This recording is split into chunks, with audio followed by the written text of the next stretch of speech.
what if the Avengers assembled just a little bit late? That's what this episode will be about. Let's rock! What's up? Welcome to the channel. This is GVN, where we review movie series, comics, animations, and video games. Today is an animation, What If? Episode 3. It's part of a series. You can check out the link up here for the other 2 episodes that have been done, and we'll be doing that for all the remaining episodes in the series. There will be, I think, 9 in total for this one. And let's dive into it right now. So, this is all about the Avengers, and what if they assembled just a little bit late? Now, you see, like I've said, the onus is not on any of the writers or anybody to try to fit into the Marvel continuity. You know, that's what If is about. But at the same time, you get to see stuff that sort of parallel the continuity, and that way you can appreciate it and enjoy it a lot more.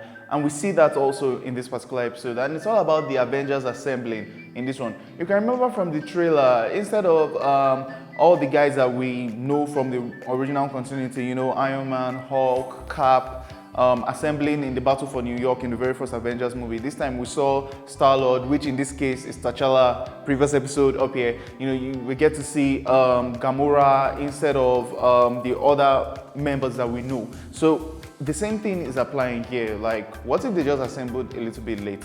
I can say, you know, in the last episode I said that the heart of that particular episode when it comes to the comic relief was Korath. In this particular one, it's Agent Coulson. And Phil Coulson, see, you know, he was one of the characters created for the MCU that made his way into the comics, you know, instead of the other way around. It's usually comics characters that make their way to the big screen.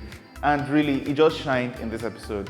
Samuel L. Jackson voiced his same role as Nick Fury, and he did well in this one. Now, instead of Scarlett Johansson, and this was, you know, before the fight with Disney over her money for Black Widow and all of that, it was already announced that she wasn't going to voice Scarlett Johansson. It was Lake Bell this time around, and funny enough, she nailed it. Like, it was almost 100% sounding like Scarlett Johansson as Black Widow, which I really did enjoy. The action was really on point. Now, even though, yes, we have Bruce Banner, Hulk, played by Mark Ruffalo, whom I have nothing against, I think he's been a more Disney-fied version of him. He's more child-friendly. He just feels like Hulk.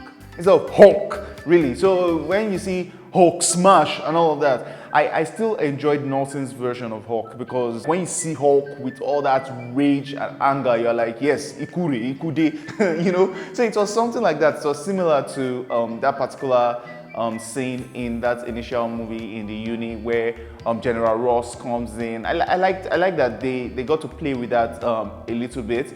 It was fun to see all of this. I would say one particular thing that I did not expect in this particular episode was the murder mystery vibe that we got out of it. That was really fun. It was a case of who did this, who did that, and yes, of course, we get some of the action. Even though it wasn't, I won't say it was as much as the previous 2 episodes, I still appreciated the fact that they got to play with this whole murder mystery, detective, who did that, who killed this, who killed that vibe in this particular episode. It was so much fun to watch, and I personally enjoyed it. Also, one particularly interesting thing is, even though it's sort of focused on one particular thing, this was in the case of the Avengers assembling just a little late, right? It still showed the ramifications of what would have happened if they actually did assemble a little bit late, and that was very, very appreciated.